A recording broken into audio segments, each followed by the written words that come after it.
go. Love to see it. By the way, before we get you out of here, Josh, and we get all the accolades, we know where to find you. But did you see Dustin Poirier out there? We talk about fighters that sometimes, and one thing I always say, growing up, I'm glad we didn't have social media when I was in my early stages here, because who knows, you can catch you at a bad moment here. But getting kicked off the flight, trying to fight a cop here, is that just a sign of the times where, hey, sometimes you still think you're a fighter at that point? But what did you get out of that video here? I'm going to just be honest with you guys. I'm not going to say much because he's a good friend of mine. I know exactly that void that we all try to fill. When I retired, I spent some times in my backyard by myself, having a couple drinks, doing whatever. And it's a hard void to fill. Your life is consumed by one thing, and that was fighting. You wake up in the morning, go for a run, then you go have breakfast, then you hit your training from 9 or 10 a.m. until noon, then you go have lunch, and then you come back, you go get rest, see your family, pick up your kids at school, then you drop them off, then you go back to the gym and train again. Your life was consumed with one thing.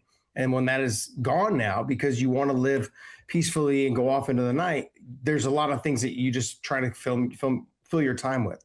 Look, he'll figure it out. He is such a great person. People love him.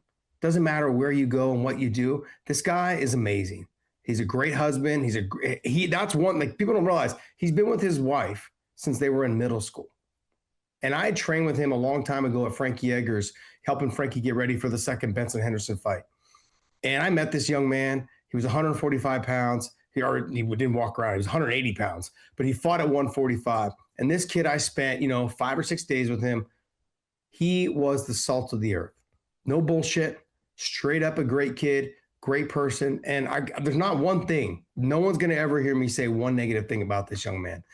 It's a shitty situation to be in. And I know if anyone's going to fix it, it's going to be him. He's got a lot to live for. He's got a beautiful wife. He's got a beautiful family.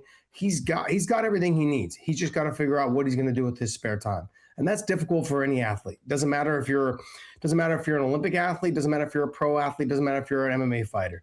He's going to have to find something to fill his time that it really rejuvenates him into feeling good about what he's doing in life. Until he finds that, until he finds that, or anybody finds that, it's tough, man. It is tough. But he's a fantastic human being.